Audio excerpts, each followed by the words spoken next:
And one of the most brilliant guitar players in the world, Steve Vai, joins me live in the studio. How you doing, man? Doing very good. How you doing? Doing good. Millions of albums sold around the world, and there is now Live in Minneapolis. And this is called Where the Wild Things Are. It's a concert film on DVD, a Blu-ray, and CD. And this is like 2 hours and 40 minutes of a live show of yours. And when did you do this? Well, 2007, I put a band together. I wanted to do something a little different than anything I had done in the past. And the my music is kind of, you know, I'm a rock musician primarily, but it's very compositional too. So I wanted to do this thing with the violin player, because the violin works really good with an electric guitar if you get the right sound.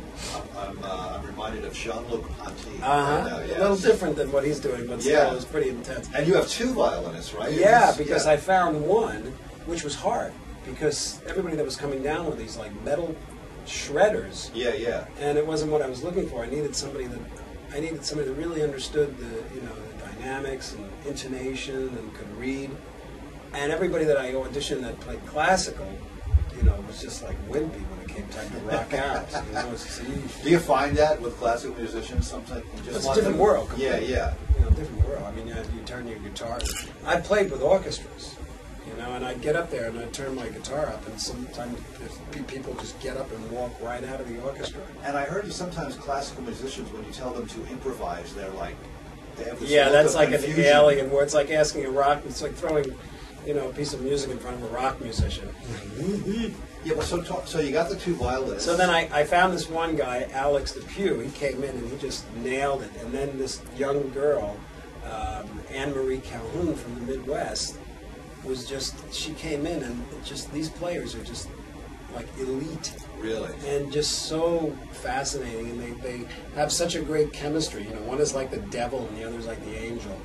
And, I'm like the overlord of purgatory, sitting in the middle of the stage. And talk about the band that you have on this live DVD. I've got my rock band that I've had for the core, that I've had for quite some time, with Jeremy Colson on drums, and Dave Weeder on guitar, and Brian Beller on bass, who I've known for many years. And they're just really good musicians. But most importantly, they're great people to tour with.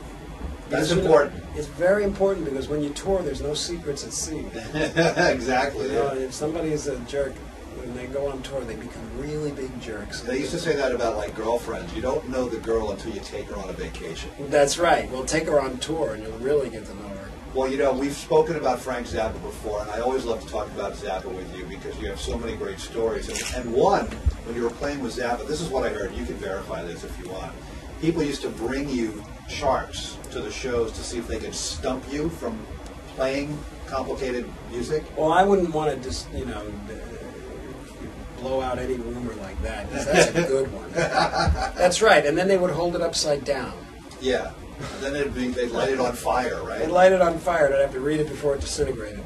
Zappa plays Zappa. You worked with Dweezil. Dweezil, yeah. And tell me about that. Well, that was great, because it was like a little bit of a flashback for me. Originally Dweezil wanted to put a band together to play Frank's music, and it was a hard sell because promoters, there's other people that try to do Frank's music, but nobody does a really great job. Yeah.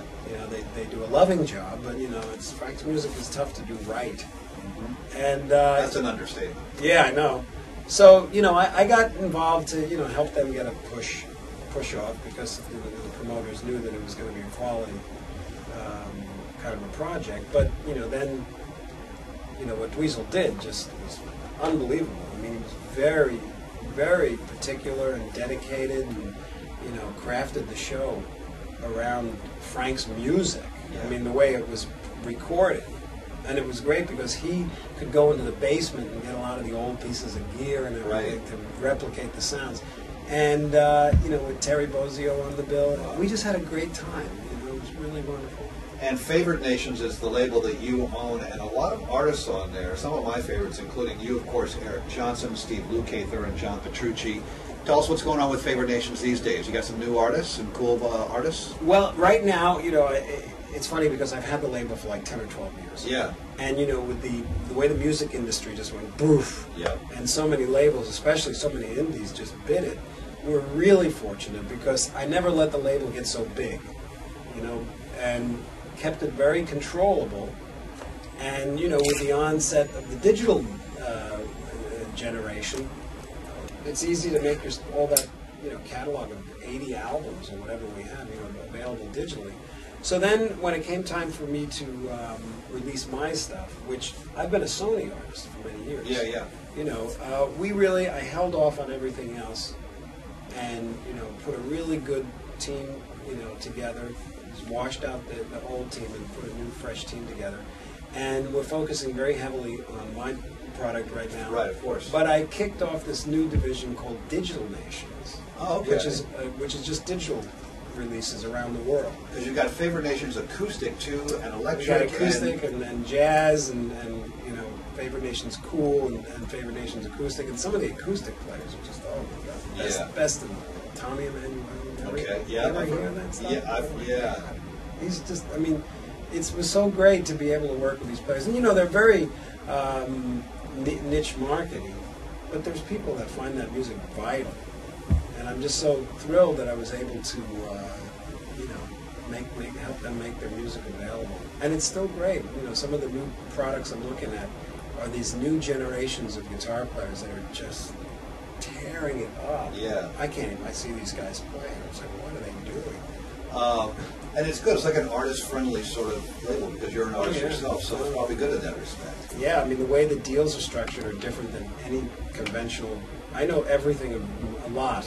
I know a lot about the music business, you know, and the way that the way the deals are set up are completely contrary to conventional record deals. How about your good buddy Joe Satriani and G3? You can do another G3 tour? I certainly hope so.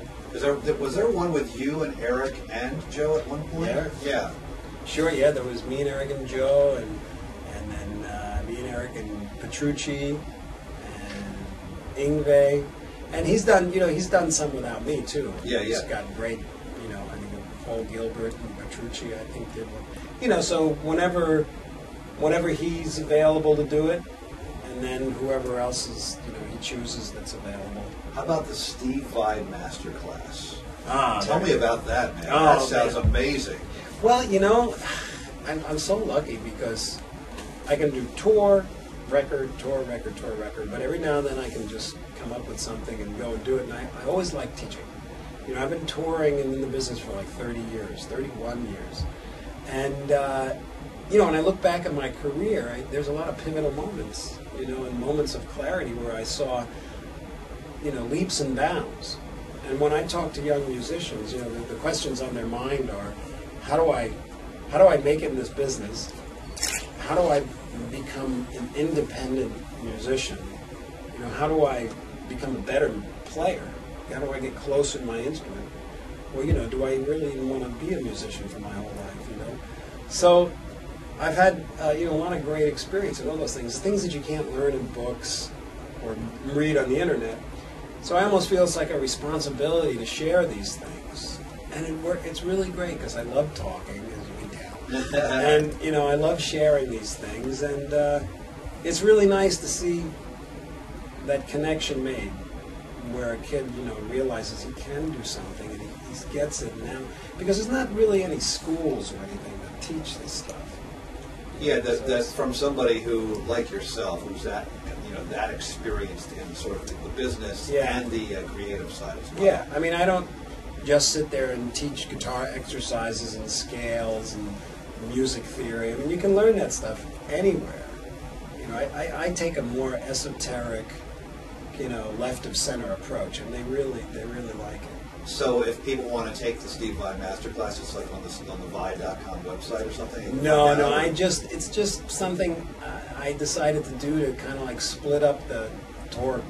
Yeah, yes. You know, and I did some in California. Yep. And it turned out so well that some of the promoters around the world heard about it, and I